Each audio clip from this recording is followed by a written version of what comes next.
Good evening, dear traveler of time. Tonight, as the modern world hums quietly around you, we drift back. Not to a glorious battlefield or grand coronation, but to the sweaty, sweltering streets of a forgotten medieval summer. Perhaps you're lying in bed now, eyes heavy, a fan humming gently. But centuries ago, the world did not hum.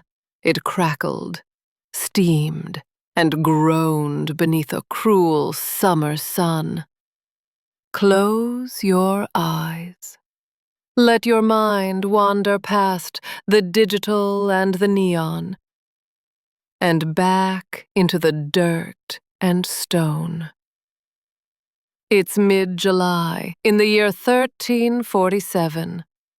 The sun has been punishing the earth for days without rest. There is no air conditioning, no cold drinks, no refrigerators humming in the corner. The sun is out in the sky above. Beautiful, isn't it? Warm, golden, full of promise. But before you dash off to sunbathe or complain about your phone overheating, let's pause for a moment. Imagine you're a medieval peasant. No fan, no iced tea, no memes about how British people panic at 22 degrees Celsius. How do you think you'd cope?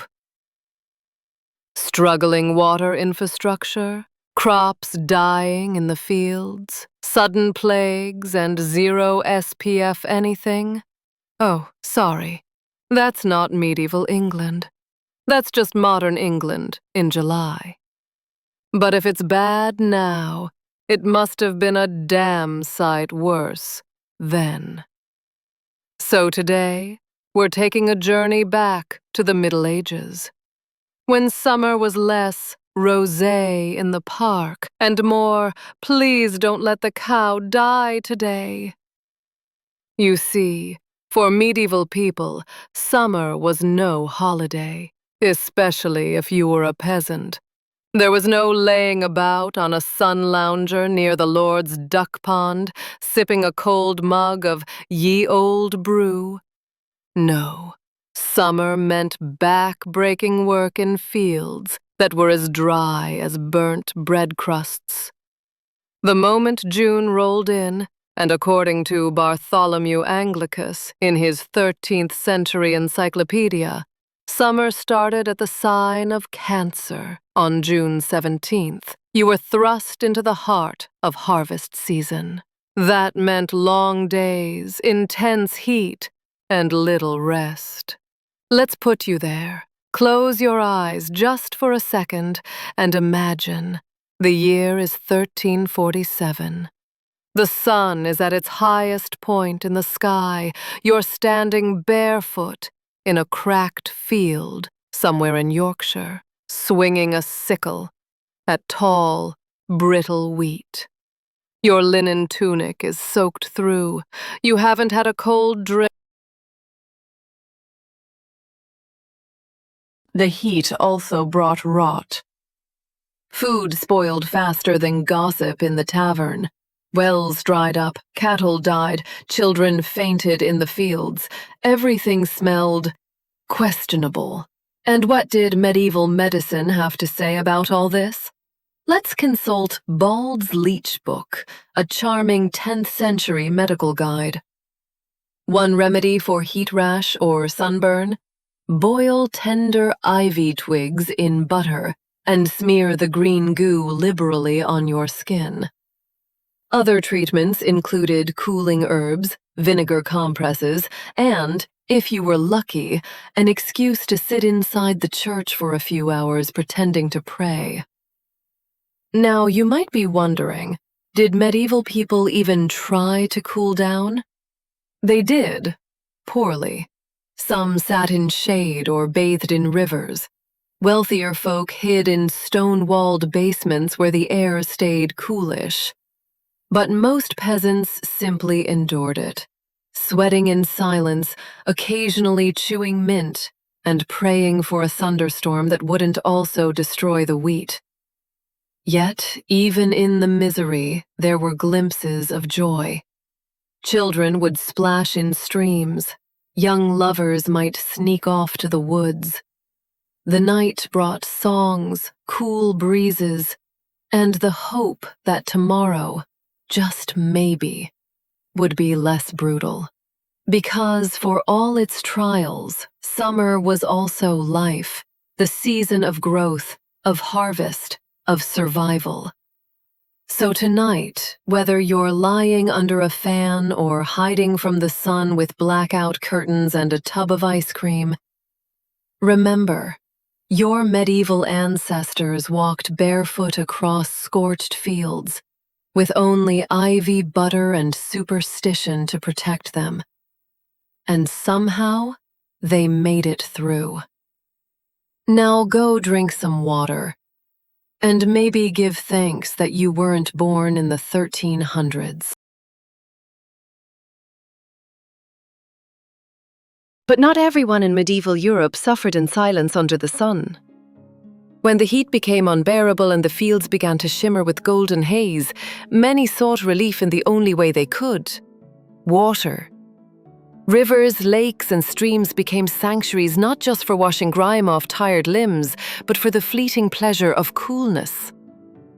Medieval illuminations, those vivid miniature paintings tucked between the pages of devotional books, show us glimpses of these stolen moments of joy.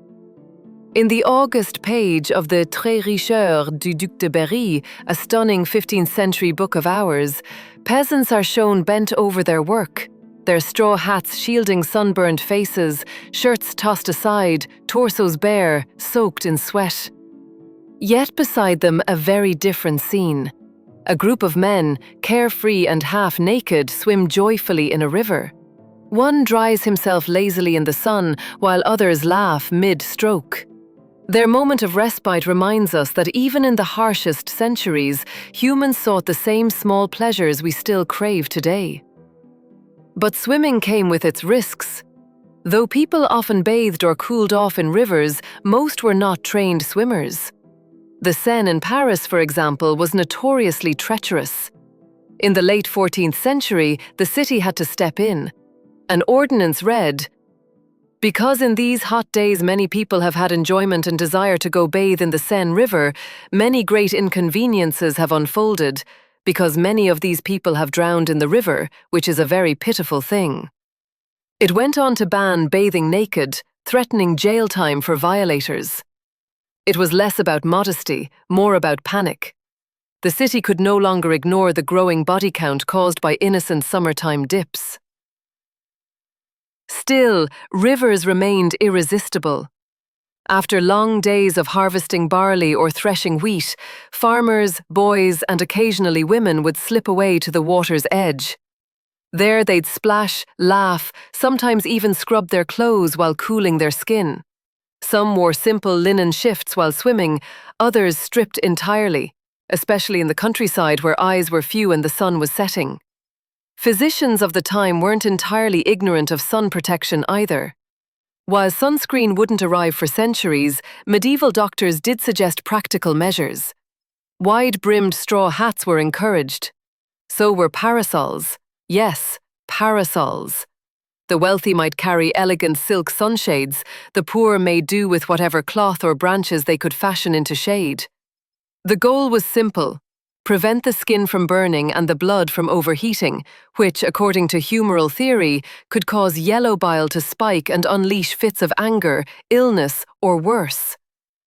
So between leech book remedies, ice-cold streams, protective headwear, and desperate jumps into dirty rivers, medieval folks did what they could to cope. It wasn't glamorous, it wasn't easy, but it was deeply human. A universal truth.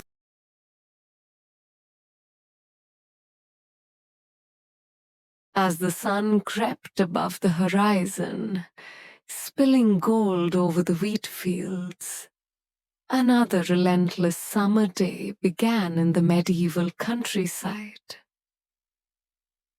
Work in the heat was not a choice. It was a necessity. Every moment of sunlight was a signal. Harvest season was here, and with it came one of the most physically demanding and socially pivotal times of the year. Jean de Brie, the famed Good Shepherd of the 14th century, wisely advised shepherds to rise early, while dew still clung to the grass, and guide their flocks to shade before the full fury of the sun could descend. His counsel was not just about kindness, it was about survival. By July, flocks had to be herded toward higher, cooler elevations, where the air was thinner and the threat of heat exhaustion lessened. In August, when fields were thick with ripe grain, sheep had to be carefully penned away to avoid accidental ruin. But by September, the rules reversed.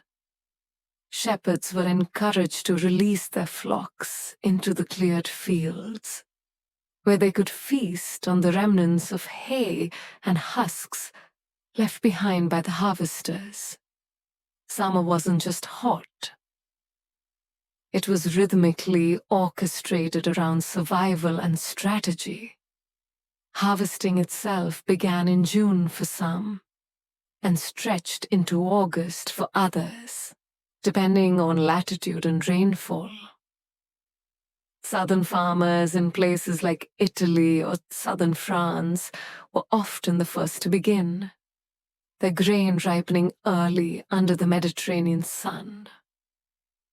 Northern peasants from England, Flanders, and the Germanic territories waited patiently for their moment, their fields slowly maturing under cooler skies. Still, when the moment came, it demanded action. Laborers arrived in flocks, moving between estates like migratory birds. Some were day workers paid in coin or in wheat sheaves. Others fulfilled corvée duties, unpaid labor owed to their lords.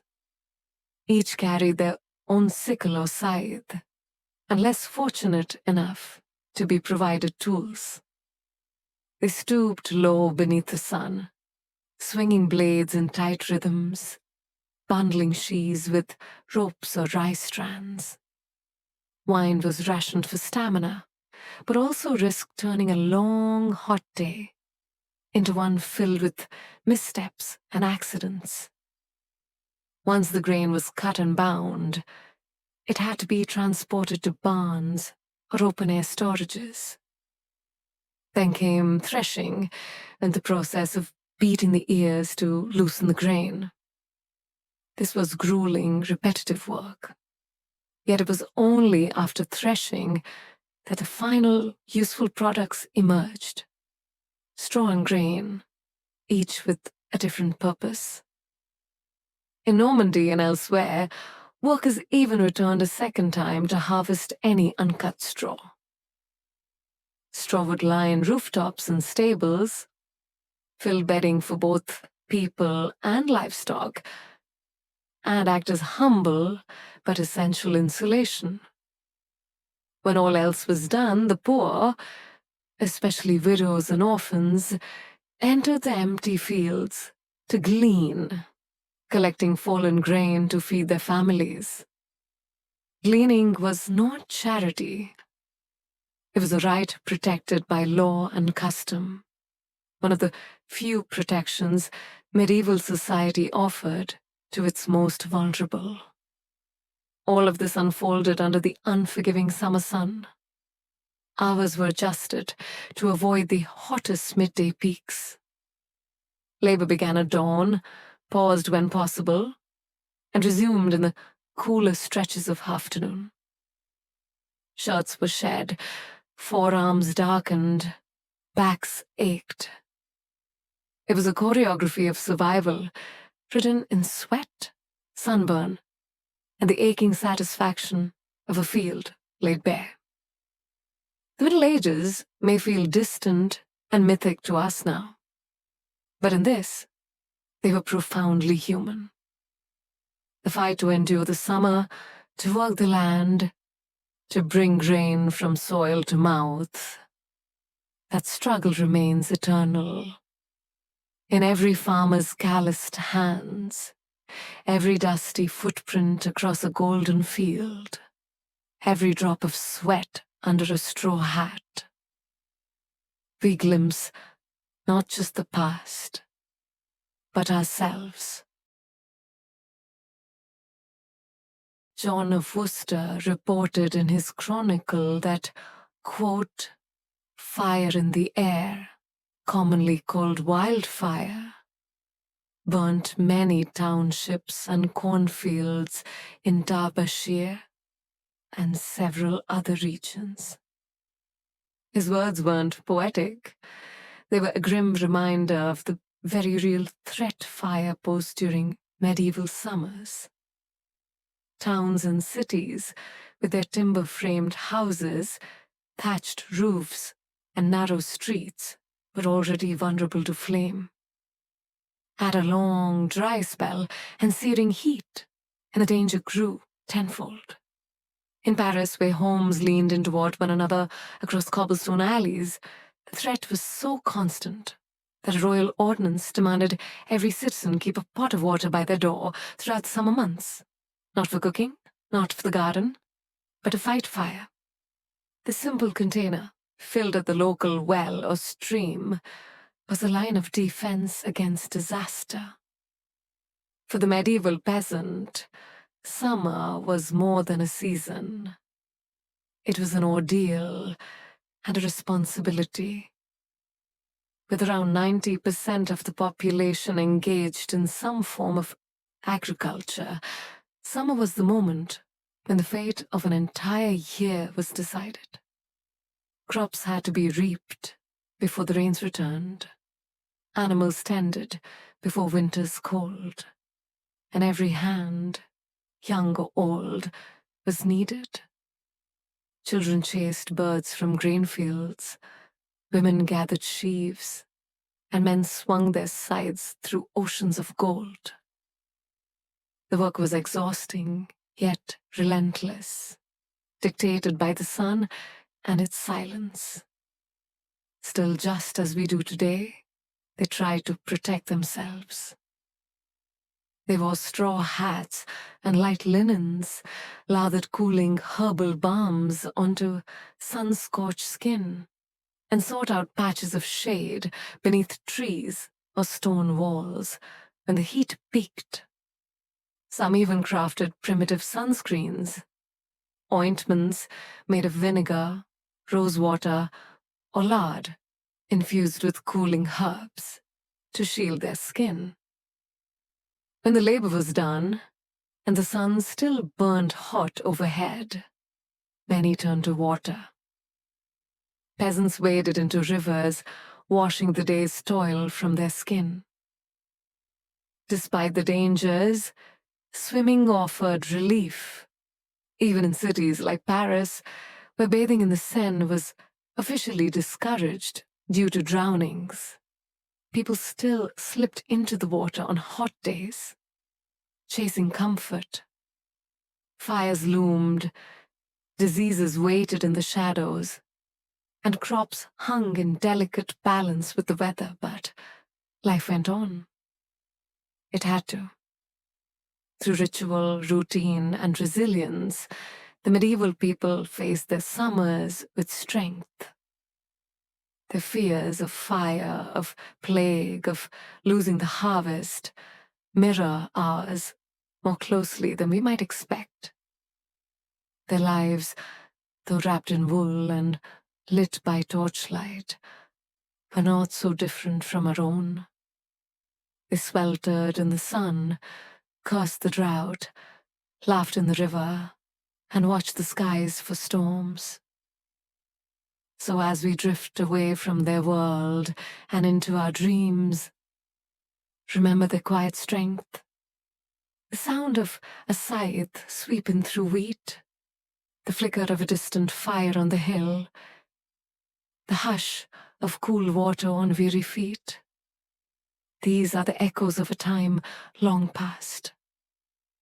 And now, with the fields harvested, the fires extinguished, and the day's work done, it's time to rest. Let the heat of history melt away. Let the winds of time cool your thoughts, and let sleep carry you gently through the night. Good night, traveler. Sleep well, and dream of quiet rivers and golden fields.